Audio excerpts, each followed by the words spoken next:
To discuss the latest action by President Tinubu, we now have a public affairs analyst, Wisdom Chapp-Jumbo, joining us to make sense of this. Good evening, Jumbo. Thank you for joining us. Yes, good evening. Thank you. Thank you.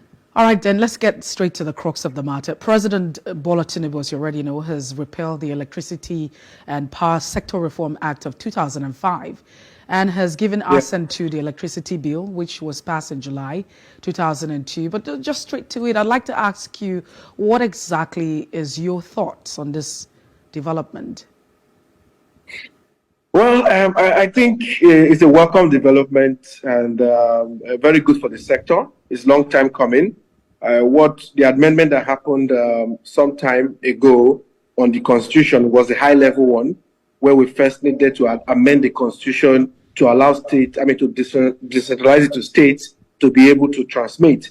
And now this law signed by President Tinubu furthermore gives more framework to how the amendment to operate and what the sector will do. So I think it's a very good development for the sector, and we should see a lot of states flourish, and power should be much more better with this kind of reform that has happened via this act. So I think, in my thoughts, it's a very, very welcome development. And I know the electricity sector is in excitement at the moment because there's a lot that can happen now across the states of Nigeria with power. So it's a good one.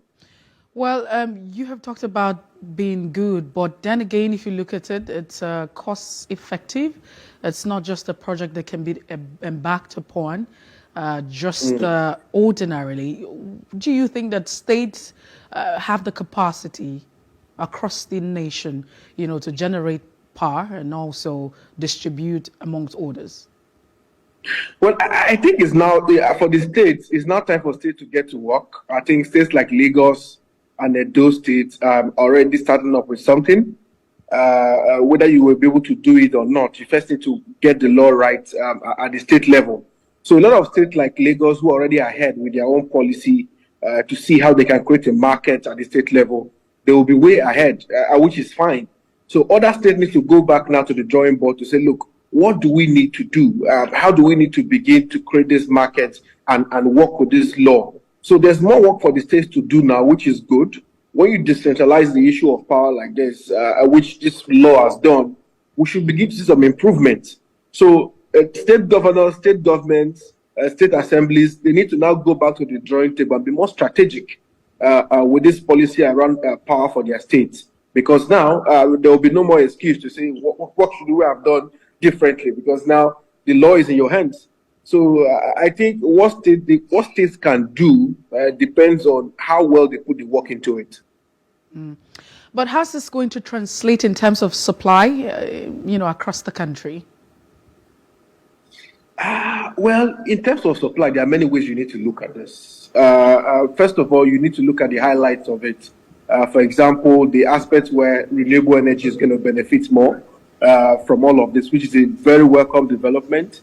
Such solar, wind power, and the rest of them, we are looking forward to see how that will improve with this law. So the good part of it from this law is, by the time states begin to legislate, we see that this will trickle down in many ways. And particularly, I'm very curious to see how states are going to do well mixing on-grid and off-grid sources of power to be able to perform.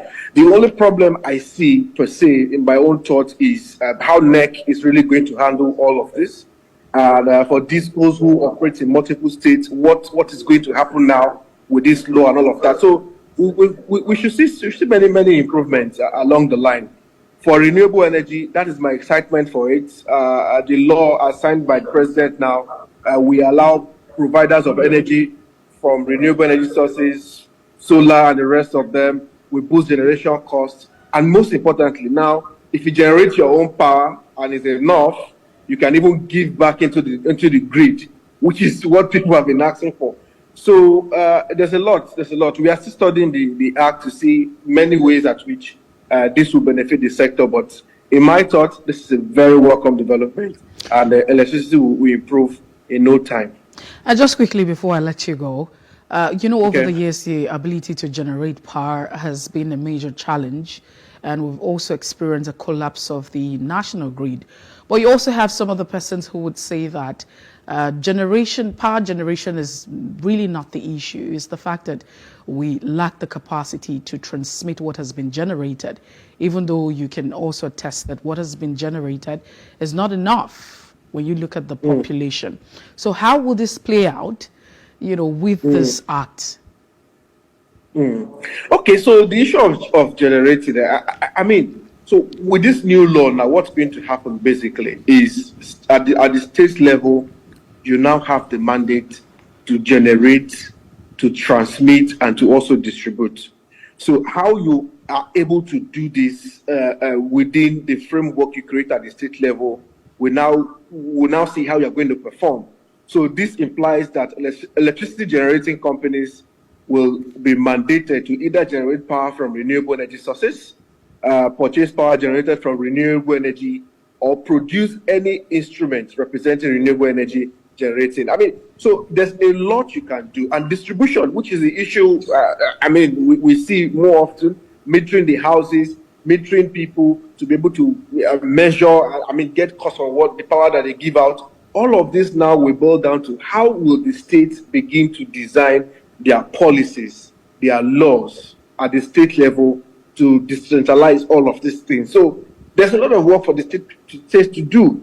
So look at this law that's been passed, this act that's been passed now. What can we do within our own state to say, look, this is what we want to do? And now you're not going to be sticking to one sources.